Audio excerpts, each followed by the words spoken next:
Welcome back to the Diary of a CMO, the podcast where I sit with CMOs and thought leaders in marketing and related media, tech, and creative industries. We'll talk about how they got to where they are, strategies and life lessons we can learn from them to help build a career, business, and ultimately a life that we love. I hope you enjoy, and please subscribe. Hello, everyone who is listening or watching. Anytime I watch myself back, I find myself graining. My grain, it's a bit too much, and I try to tone it down, but I can't. Because I'm always very excited about the guests that I bring on the podcast, which is the dream, right?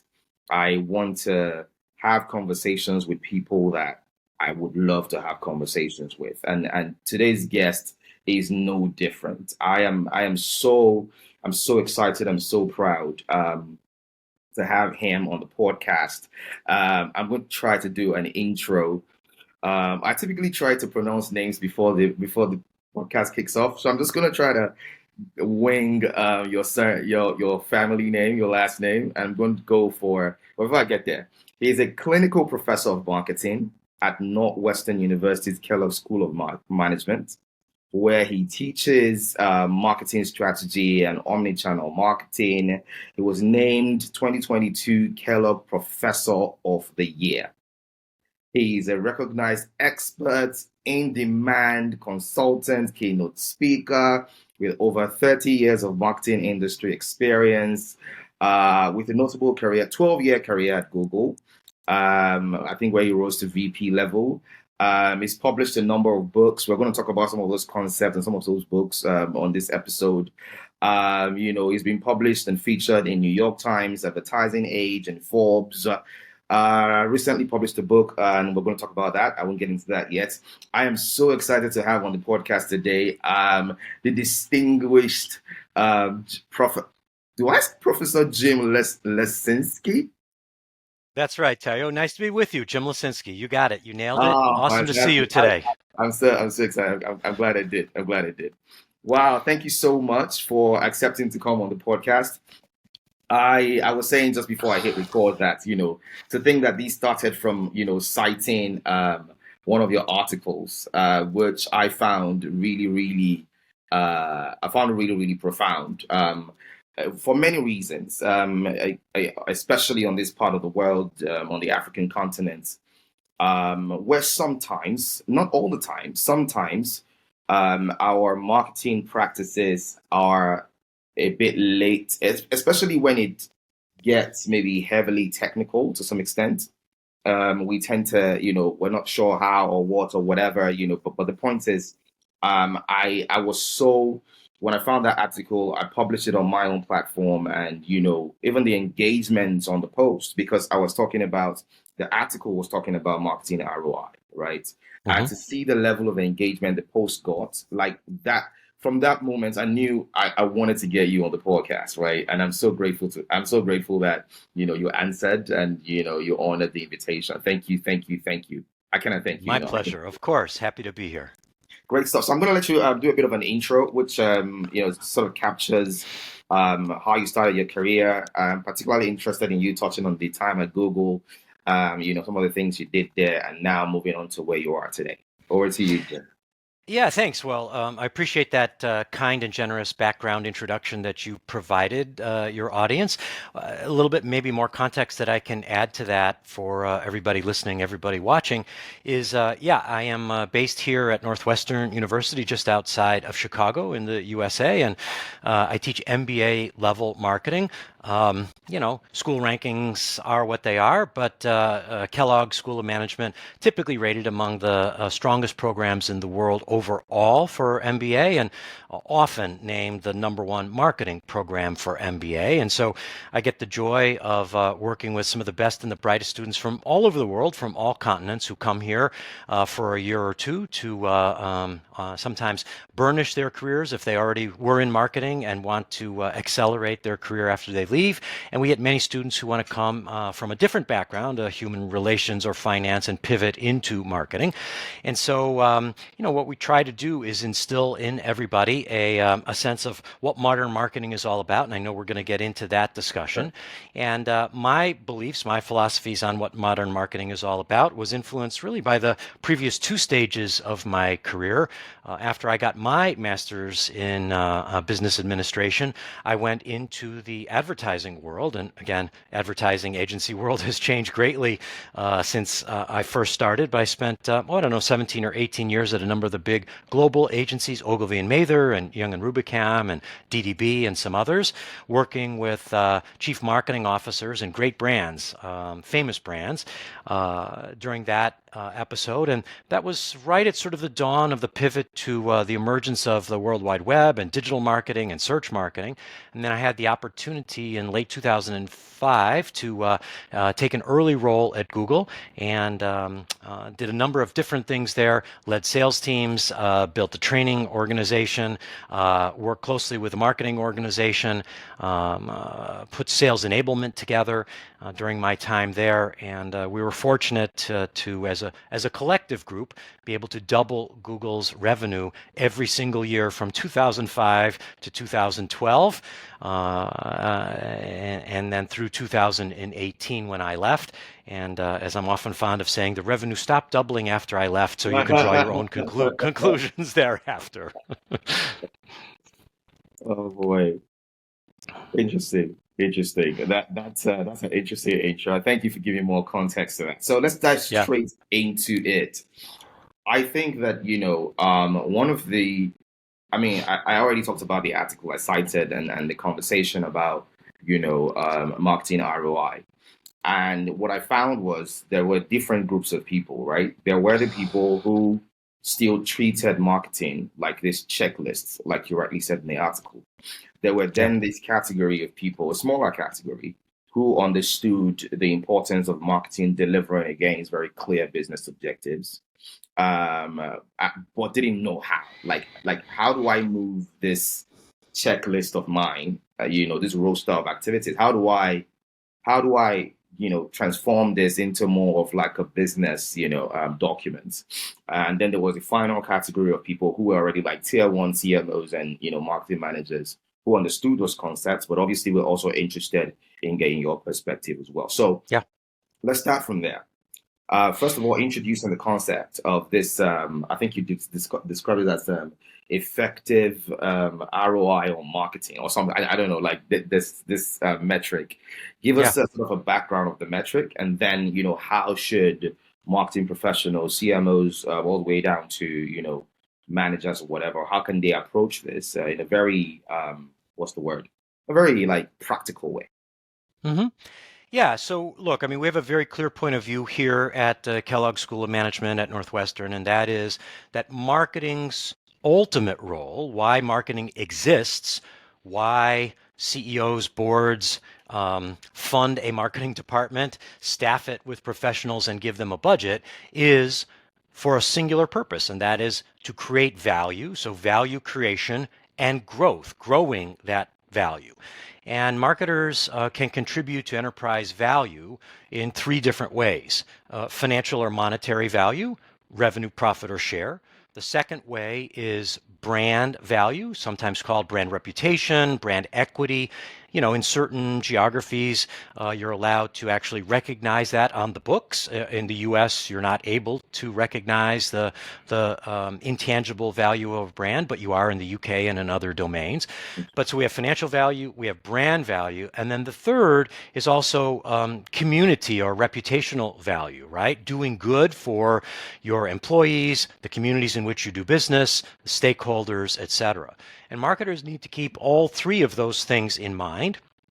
And depending on if you're a big business, B2B, B2C, or a startup, the priority or rank order of those might differ. So for example, I don't know, if you're Mercedes-Benz this week, perhaps likely financial value is the most important of the three, but you certainly keep an eye on the reputation, the brand equity of the meaning of Mercedes-Benz-ness, and you would never want to do anything to create some short-term financial value that harms the long-term brand equity. On the other hand, if you're the Red Cross or the Red Crescent, perhaps then in that case, community value actually is the most important, followed by reputational value.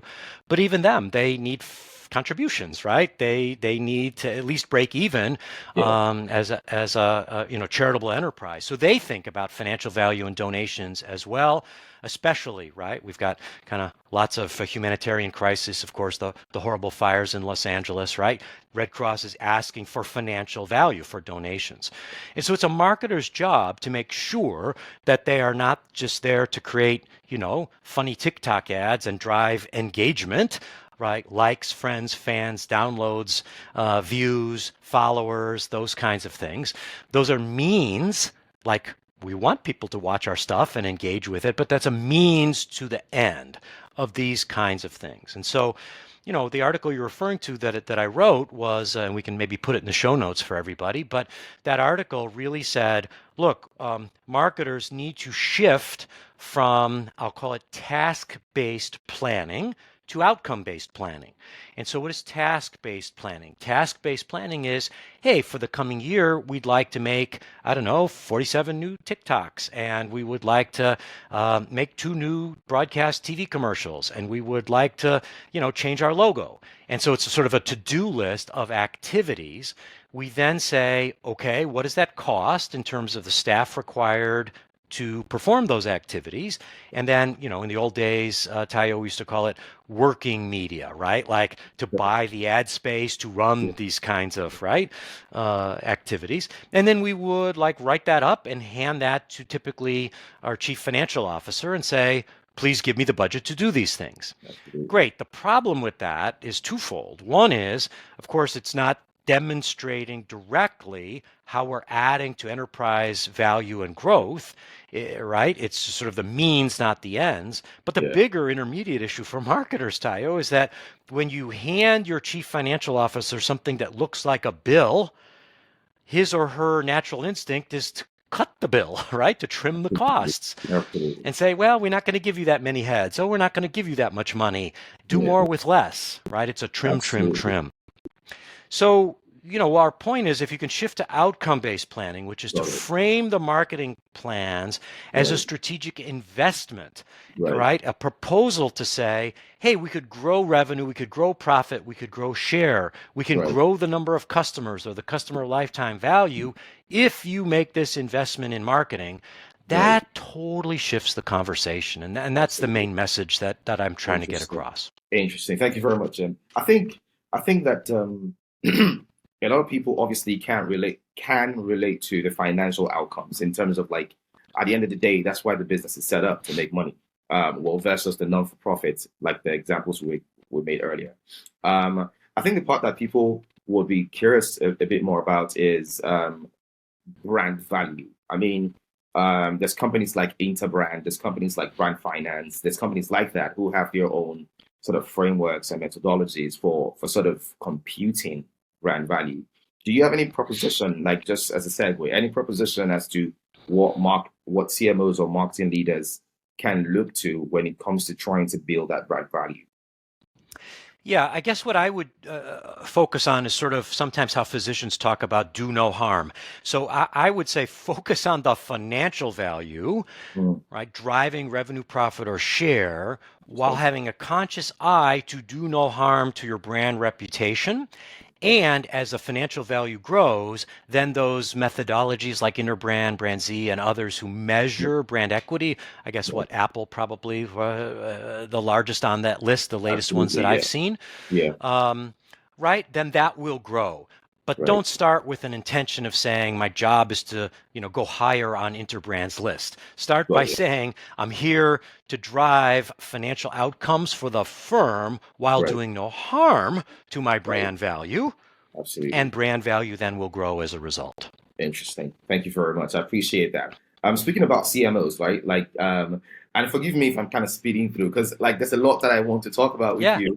And I don't have you for the whole day. And I also know today is a bank holiday with you, right? So I want you to get back to your family and spend time. Of So course. when it comes to CMOs, right?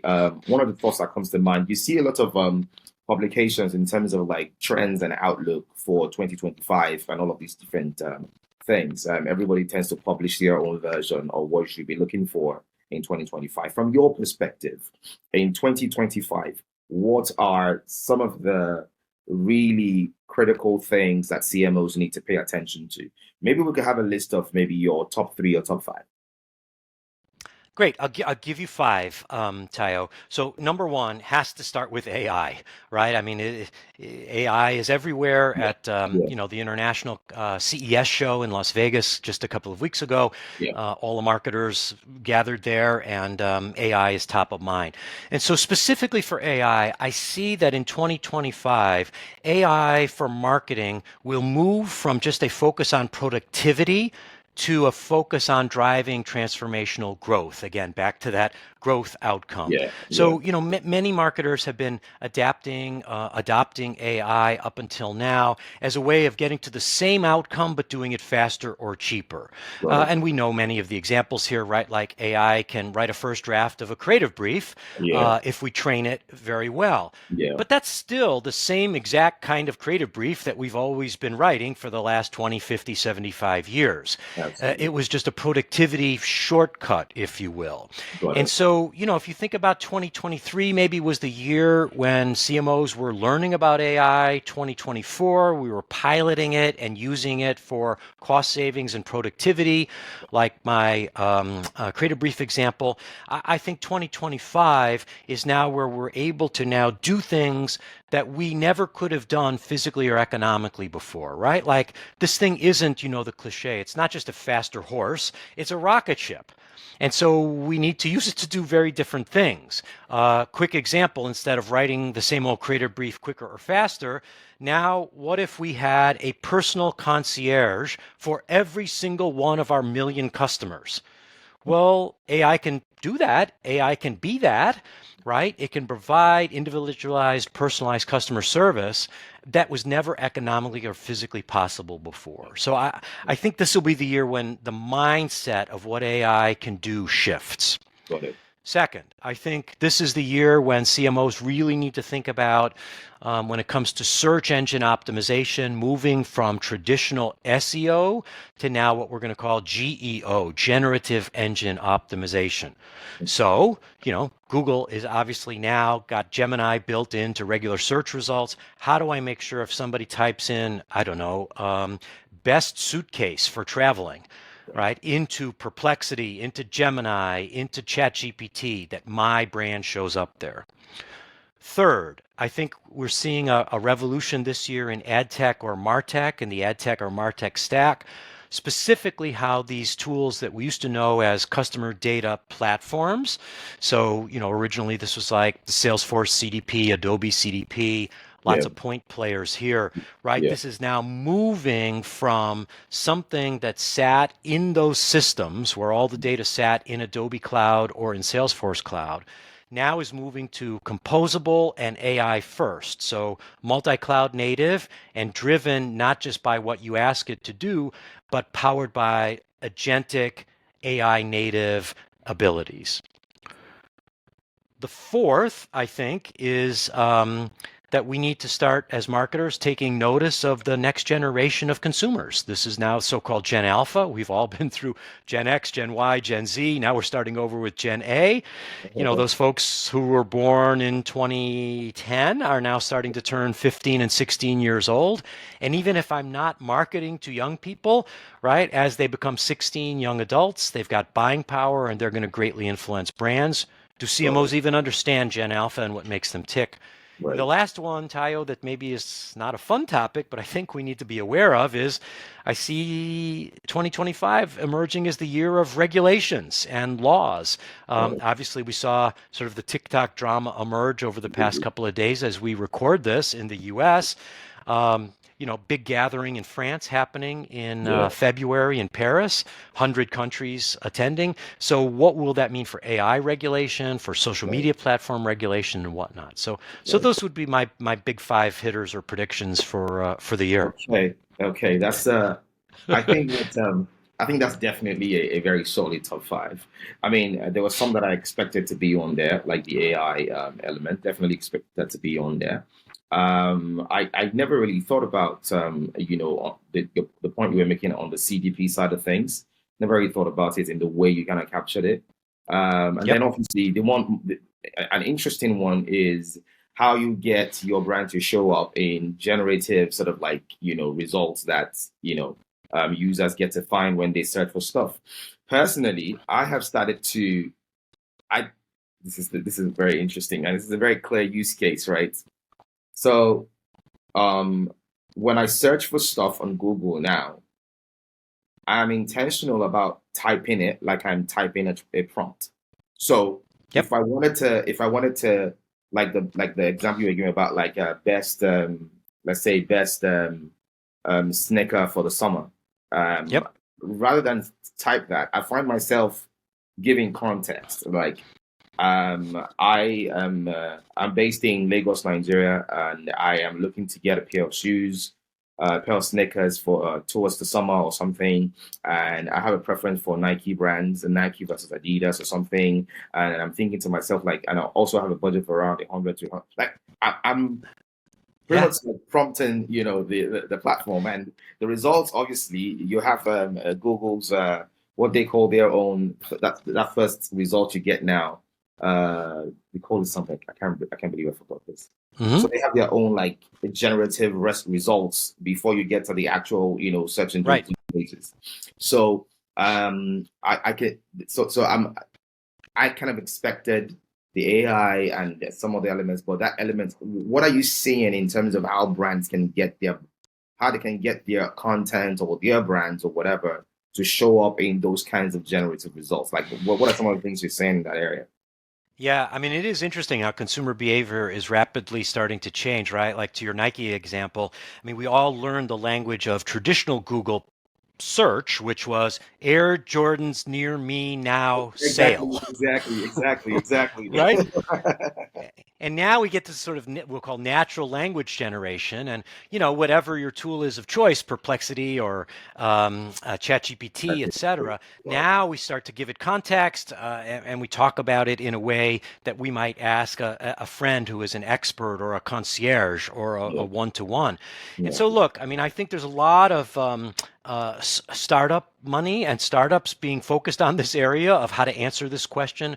What I'm seeing is most of them for now don't have that magic answer for brands. What they're got it, really doing is starting to just measure for those kinds of queries or prompts. Is got my brand showing up? How frequently is it showing up? What other brands? So it's more of a reporting solution right now.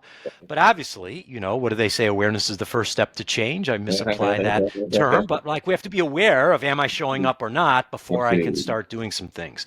got it. Early indications, Tayo, seem to indicate that a lot of the things that we were doing to be successful at SEO also matter in GEO. And remember that these systems work a lot like the human brain. The synapses, the connections, are looking to get to the answer with the least amount of brain power expended. Yeah, So if you ask it a clear question, it's going to go find a response that directly answers the question, not piecing parts together and making connections. What does that all mean for brands? You should have, we believe, early days, a very clear set of Q&A on your site so that the generative engine can come find the exact question that you, Tayo, are prompting in and provide it with the text for an answer so it can just provide that back. Now, it's not so simple and straight line as that, but yeah, early belief is, having a clear Q&A on your site for, we'll call it, zero moment of truth kinds of questions like that yeah. will help you show up, but early Got it. days. Got it. Interesting. Okay, so just still on AI for obvious reasons. Yeah, yeah. um, so you had talked about like in terms of the applications of AI, especially in the marketing space, and Hmm. for now, sort of being focused on the productivity side of things. But what you expect to see going forward is how it drives real outcomes and real business growth. Yeah. I wanted to from there, and I know we're going to talk, and I was going to touch on regulation, but we'll touch on that a bit later. but it's that um, I like to give I would like to give CMOs some kind of a framework when you are Hmm. thinking about the application of AI in your business or in your discipline. Think about it through these three lenses, some kind of a framework. I think you have a three A's. That frame, I can't remember what that is, but what kind of playbook would you give to CMOs to? Yeah, Yeah. So let's do a two-part playbook here, Tayo. I would first start by saying, let's look at a little two by two of what problem are we trying to solve, or what do we want AI to do for us. yeah, So I would say our first axis is productivity versus growth. Do we want it to do the same thing it did before, but quicker, faster, cheaper? Or do we want it to do something very radically different? oh, And then the other axis that we're going to look at is applied to internal things that only our team does or sees versus external things that our customers or our users actually see. So right, back to my earlier example of a creative brief, ideally that's only internal, like our customers never see right, the creative right, brief, right, right? And so that's a very clear application in quadrant one of, things that are bogging down my team. How can I enable them to do the same kinds of things faster and cheaper? That's sort of a quadrant one solution. Whereas, again, I said before, like if I'm, I don't know, the global furniture retailer IKEA, right, out of Sweden. yeah, Well, IKEA would love to give a interior designer, a furniture home design expert human to every single customer, but they just can't afford it or can't do it. right, But AI could take on that role like a design chatbot. And in fact, IKEA has done this. So that's external and right, that's transformational growth. right, So I would encourage CMOs to start thinking about what problem do they want AI to solve? An right, internal problem or an external problem, a right, productivity problem or a growth problem. So right, this now gives us sort of the four solution spaces. And now we say, okay, I know the solution space that I want to be in. What do I want AI to do in that solution space? And that is my 3A's framework, right? So AI can automate a task, right? Something that you frequently do, that would be an easy win. So, right, okay, there's lots of AI note-taking bots that are out there, right? So humans don't have to like write down the meeting minutes yeah, anymore and publish yeah, them. That's an automation task, but AI can then, in any of those four solution spaces, automate things. mhm, The second thing it can do is that it can augment your marketing outputs. So, for right, example, if I make one version of an online banner ad, a display ad, AI can now make 1,000 versions. It can translate it into 200 languages. It can change the sizes automatically, right? And then the third thing that it can do is analyze. So automate, augment, and analyze. AI, and now this is not generative AI, this is like old school or OG AI, right? Is just very good at looking at spreadsheets, looking at big sets of data, and mhm, looking for outliers or anomalies and spot things that your human marketing team should probe more deeply. Your weekly sales results from all your cities and all your regions and all your product SKUs. So automate, augment, and analyze. I'm definitely clipping the last few minutes that we just like this last few minutes. I'm definitely clipping that as a standalone on its own because my I always like it, that was very practical, right? Like there's no fluff. That was very practical in terms of how you can apply AI. And I hope that someone is listening. I mean, some people are listening, and taking notes and trying to see how they can make this work. Now let's get to regulations, right? Yep. I think that there's a lot of work to be done in that area. So I want you to imagine that you are on some sort of an advisory board for government institutions who are looking to start to regulate. Whether let's focus on AI for now and away from the social media side of things for now. Yep. Um, what are some of your thoughts about how government institutions or industry organizations should consider when they are thinking about regulation for AI? Yeah. And so, look, at the government level, generally, governments are trying to balance or triangulate a couple of factors, right? One is access, free speech, commerce, growth, right? To be able to use these tools, to be able to generate new businesses, to access information for their citizenry and businesses big, medium, and small. At the same time, we want to balance those kind of upsides or opportunities that AI presents. You want to balance that against some of the risks or downsides, which can be Right. everything from privacy, misinformation, for Right. example, exasperating the digital divide between the haves and have-nots, countries, regions, individuals, Right. etc.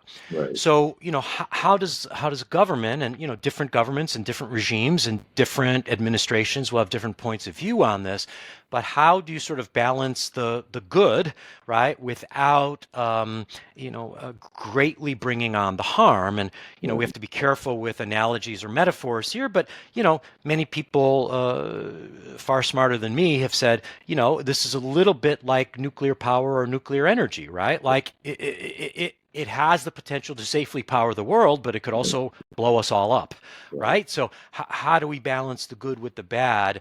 Right. And I'm not directly equating AI to nuclear, but it has some useful parallels for us to think about as we have this discussion moving forward. So I really, really hope that at some point we get it right from a regulation standpoint.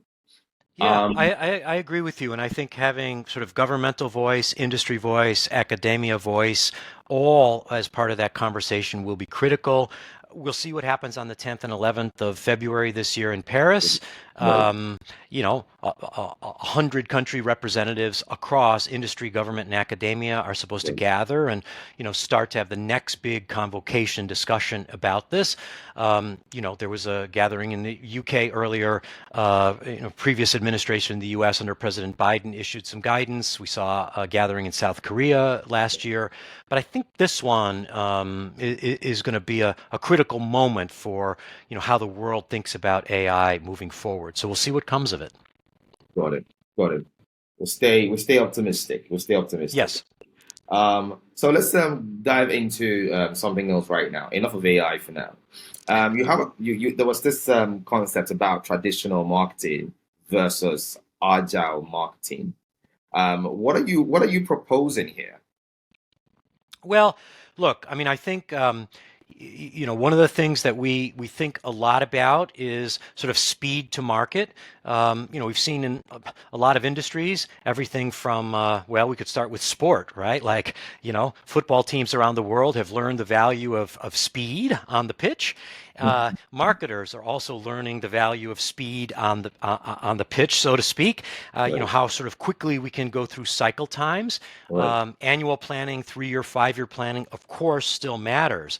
But this concept of agile, which started with software development, right, working in sort of small, bite-sized, what we call sprints, as opposed to just big, giant, multi-year development plans, has proven quite fruitful and successful in the software development industry. And marketers are now starting to take notice of this. And so, I'm encouraging marketers to start thinking about breaking down sort of big projects into small, couple of week sprints that can be completed in a shorter amount of time and adjusted quickly on the fly. And so part of this means that now marketers need to think about not just sort of monthly meetings or even weekly check-ins, but like the software developers do, having daily stand-up meetings, which literally could be, for a small work group, 15 minutes on Zoom, or, if you're in person or non-distributed and able to do that in person, just to sort of say, what's a roadblock? What do we need to get done today?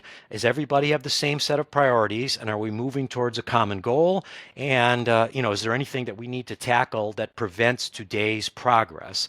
And this leads us to sort of a notion of continuous improvement, right? Like each day, each week is better. So if you think about how can we get to 1% progress a week versus 1% progress a month or 1% progress a quarter, well, that's the notion of compound interest, right? Or compound progress. Yeah. And then now we're on an exponential growth curve as opposed to a linear growth curve. And so it's a mindset, Tayo, change that I'm encouraging marketing teams in terms of not their planning, not their budgeting, not their products, but just their operations, to Got think it. about Got it. moving to that sort of nimble, agile approach as opposed to this big monolithic, this is what we're doing this year or even this quarter. Right. Right.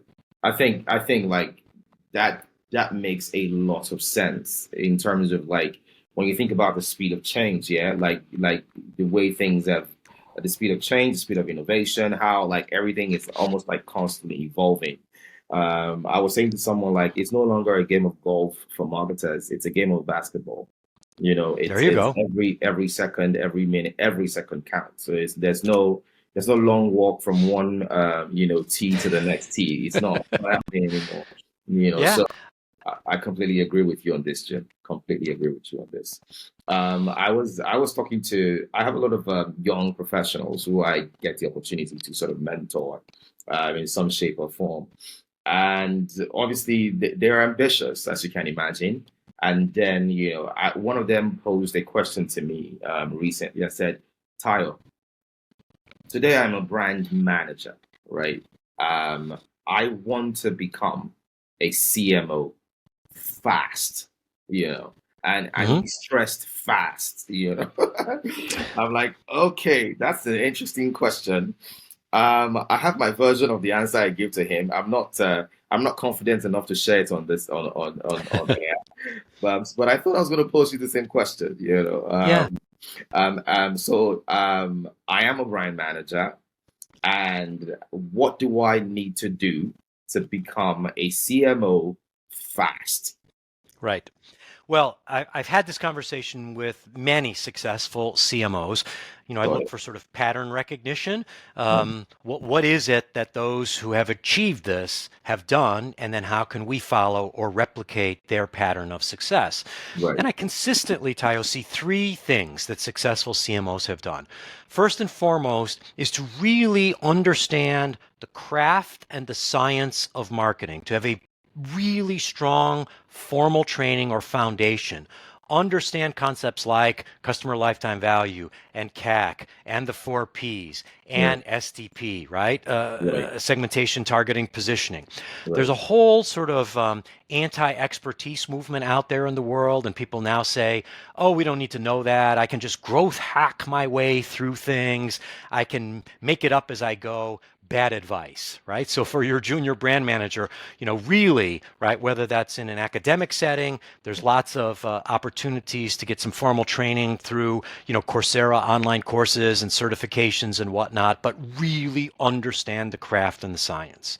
Second, embrace lateral moves. I know everybody's ambitious and we want to go from junior brand manager to senior brand manager to marketing director, like up the ladder in a straight Yeah. line as quickly as possible. But look, marketing is rapidly evolving and rapidly changing. And so a lateral move, a rotation that moves you over to lead social media for a while or leads you into a sales function, right, where you're working with the retailers and the accounts for a while, Right. or moving over to product development, R&D for a while, to Right. really understand what, at Google we used to call orthogonal thinking, right? Like what's sideways, Right. but really makes you a well-rounded, we call it a whole-brained marketer, not just a narrow-brained or left-brained or right-brained marketer, right? Makes you more adaptable and prepared for an uncertain future. And then the third, and it ties back to how we started this conversation, Tayo, is always, always, no matter what function you're in or what job you're in, focus what you're doing around business outcomes. Become a trusted partner of the C-suite, of the CFO, of the CEO, of the board. Don't show up and talk about likes and friends and fans and buzz.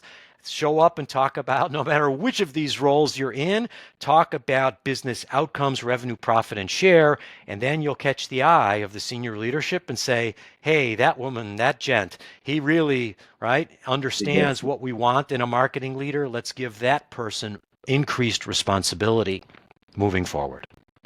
Wow. Wow. Okay. Okay.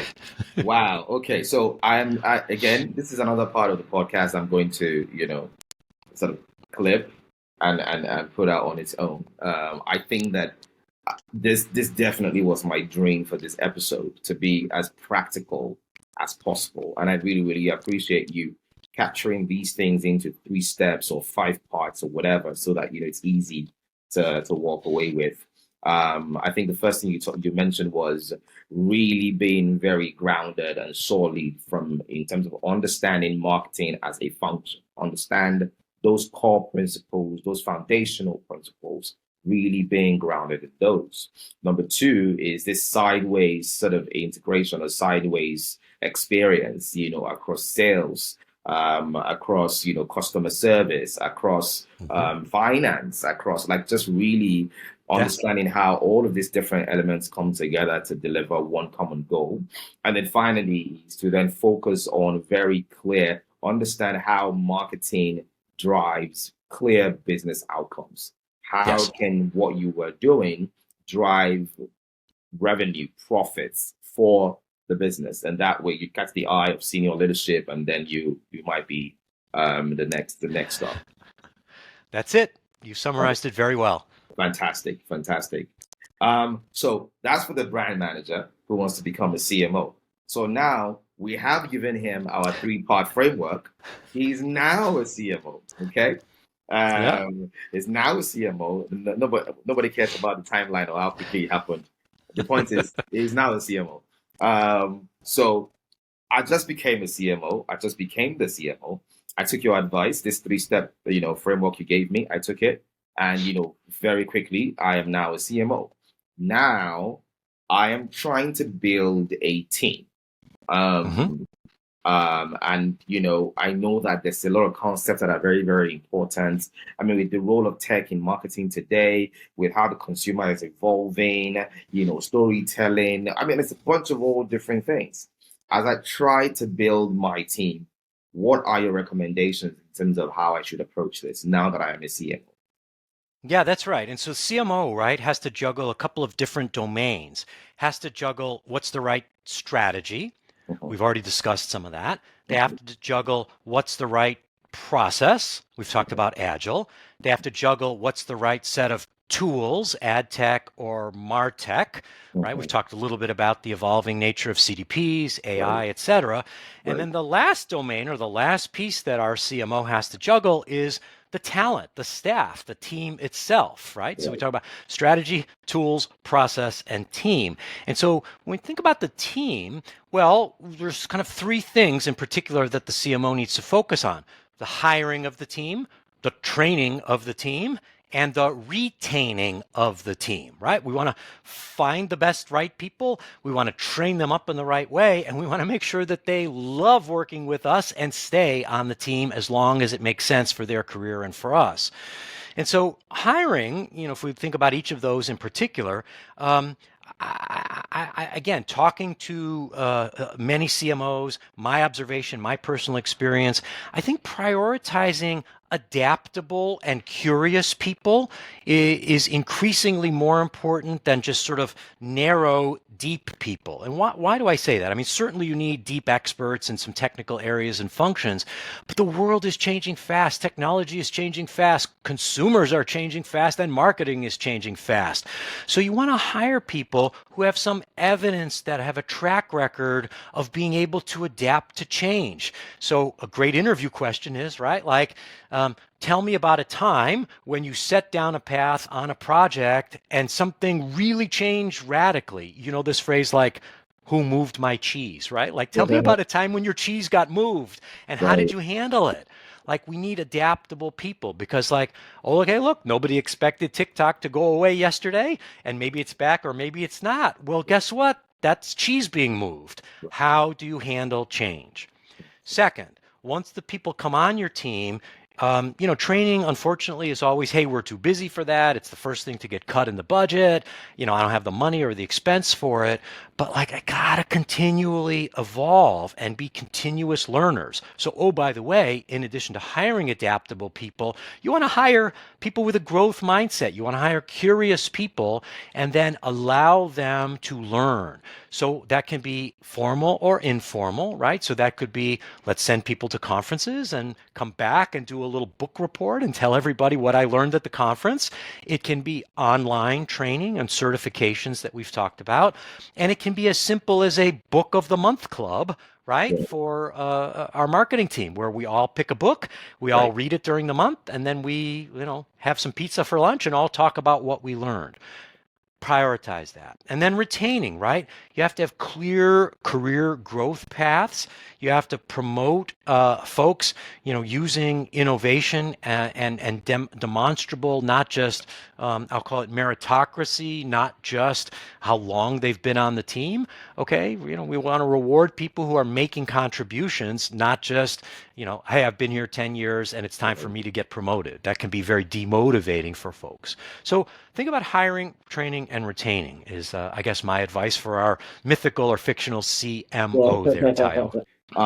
If I look at the industry in this part of the world, and I'd imagine in most parts of the world, maybe, it's this challenge with like the exodus of talent from, key markets, whether it's Nigeria, South Africa, or any other market across the continent. And I think that when it comes to acquiring talent or bringing in talent, we kind of have that to some level, like in terms of how we can bring talents into the company and all that stuff. I think that where I find, at least in my small experience, is that there's a huge challenge in terms of like retaining those talents. Yeah. There's usually a huge challenge there. Even more interesting, I have a point of view about this part, which is because talents tend to come and go, maybe on average, maybe a year and a half, 18 months to they're gone. There's a bit of a hesitation on the side of the business to actively train and upskill them. What's your advice, for those kinds of business leaders who are maybe because this person potentially will leave in the next 18 months or whatever, I'm not about to start investing too much into training and stuff like that. What would you say to those business leaders? Yeah, see, we have to be careful to not have this self-fulfilling prophecy or this kind of negative reinforcing cycle. Because I fear they might leave, I don't invest in them. They sense that they're not valuing me, so they leave, and therefore I was smart to have not invested in them. Right? Like that's that negative reinforcing Right, cycle. We need to break right, that and say, I hired you because I saw something special in you, right? I see potential. I'm going to invest in you personally and as a company to make you reach your full potential for yourself and for us. The employee will then sense that, respect that, feel a sense of investment, and then likely to stay longer. So, we want to be careful that we don't sort of, predetermine that negative outcome and reinforce that negative cycle. We have to break that and create a positive reinforcement cycle. right, right. I completely agree. I think it is. I think it's self-sabotaging at the end of the day. Yeah. Because, like, I mean, whether you train or you don't train, at some point, people come, people go. Like it's so you are better off investing in people while they are here with you and contributing to the business before they move on to something else that they move on to. That's right. Um, as I start to I will try to wind up because I can see that we are approaching the 1 hour mark. I'll try to round up. But you've talked about in the past the concept of zero moment of truth. Mm-hmm. And I was extremely fascinated by that publication, whatever number of years ago, the first time I saw it. Yeah. I was really fascinated by it. And as I was researching in preparing for this episode, I thought to myself, like, what is your perspective on the zero moment of truth today?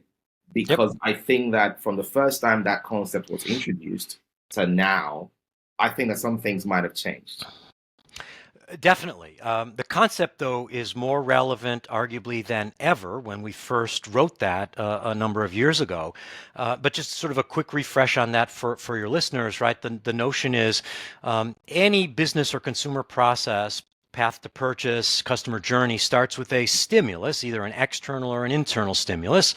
Let's say new car tires, if I'm Michelin, right? Like the external stimulus might be I see an ad for Michelin tires, and I say, oh, that sounds good.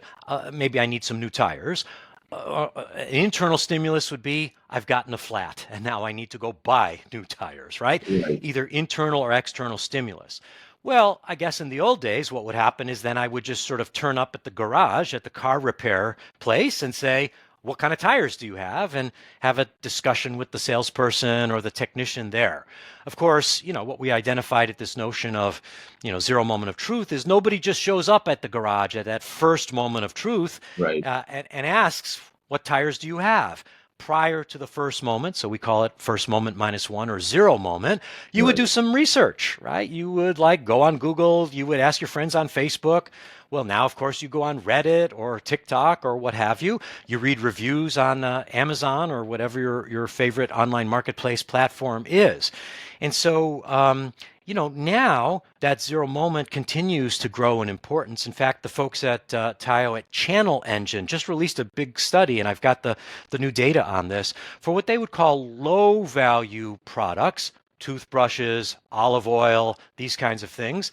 They find that consumers spend on average almost an hour, 54 minutes, researching in that zero moment of truth after they figure out they need a new toothbrush, but before they show up at the drugstore or wherever to buy their toothbrush. Higher value products, luggage, investment financial services products, luxury products, 94 minutes, an hour and a half of research. And so those numbers are consistent with the research hours that we identified when we first did the first version of the ZMOT Zero Moment book years ago, but it actually has grown, right? Yeah. As Yeah. people have more access on mobile, Yeah. as they understand that they need to be smart shoppers, whether they're B2B or B2C buyers in that zero moment. So definitely, it's super important, and brands need to think about how are they showing up Yeah. and being part of that zero moment conversation. Interesting. You actually propose that, brands or teams should have like dedicated team members for this zero moment of truth. I think I read Yeah, that somewhere. Yeah. How? I think that's right. And by the way, now tying some of the threads from our conversation, Tayo, you can use AI to be your thought partner in this, right? So you can go Right. into Gemini, you can go into ChatGPT and say, I am the Air Jordan brand manager. I am the olive oil brand manager. My customers are these people. These are the products that we offer. What are some of the questions or considerations or concerns that they would have after they're aware that they need an olive oil or a new suitcase, but before they show up at the store? And Right. AI will generate some of those. And now we can have, some back and forth Right. dialogue with an AI chatbot. And then I can now, start to make sure that I'm showing up on Reddit, that I'm part of the conversation in the metaverse, that I'm part of the conversation in Google search, etc., in those key zero moments. So use AI to help you. Wow. Wow. Got it. Got it. I think that, in terms of like how critical this is, I think it's beyond it's ridiculoly important. Like, who would have thought that someone who spent about an hour researching a toothbrush, like Right? who would have thought that, but and I think that, over and over again, these concepts become what I like to think of as like the new fundamentals of marketing. If someone Right. was to talk about new fundamentals of marketing, like these are some of the concepts that should feature because they have become a part of, the discipline today. Now, I've said this a few times, I apologize to the listeners. AI marketing canvas. That's your most recent book, if I'm correct. Yes. And I'm just curious, like, what can readers expect to learn from this book? Yeah, so this book, written by my co-author, friend, and colleague, Dr. Raj Kumar Venkatesan, Stanford Press was kind enough to publish this for us. The book is really intended to be a handbook for marketers to, one, help them understand what AI and machine learning are. So in a marketer-friendly way. It unpacks some of the computer science that you need to know in order to apply AI. But then it offers a 5-stage roadmap or a framework for how we say, how do you go from zero to superhero using AI in marketing?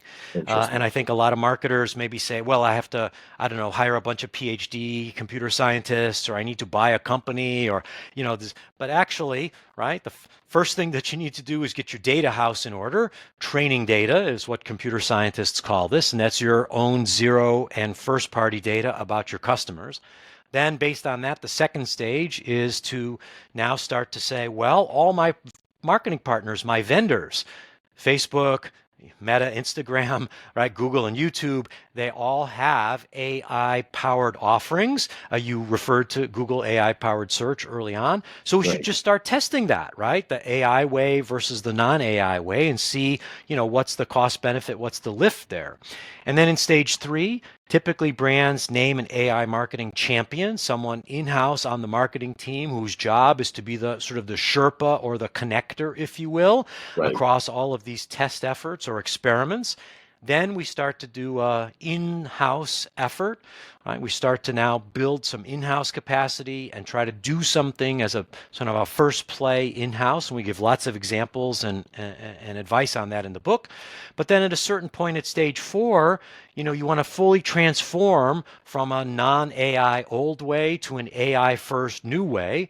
And that might require some investment, some technology, some staff, some budget. How do you have that conversation with your CFO? And then just a few companies, Tayo, will actually get so good at this that they can actually now create a second revenue stream where they're licensing or outsourcing or selling what they built for their own team themselves as a second revenue stream to other non-competitive brands. And so that sort of maturity model, that 5-stage roadmap, is really the heart of the book, helping marketers understand how to go from zero to hero. Wow. Thank you very much, Jim. I deeply appreciate you coming on the podcast. I wanted to ask you, though, just on a lighter note, right? What is that, a picture of Nina Simone on your background? Good eye. That's actually Ella Fitzgerald. Although I am a big Nina Simone fan, and of course that's the chairman of the board, Frank Sinatra, over there. So, and then if you can see here, and that's Miles Davis here. So, all the jazz greats. Oh wow, amazing. So you've got your sort of collection, right? What's your go-to record?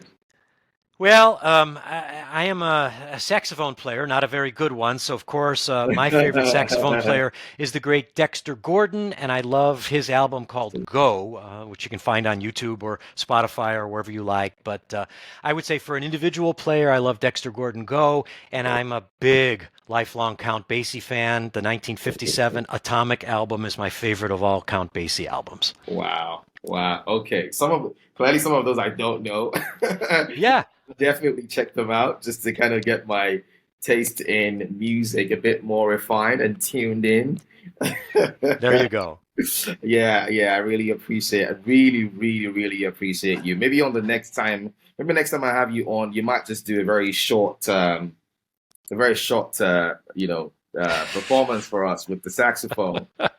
Something very brief, nothing to, I mean, it's just the two of us, and then, a couple thousand people who would listen. Right. All right. Well, we'll see. I really enjoyed this opportunity to have a conversation with you, and hopefully your listeners will find this valuable, and follow me on LinkedIn.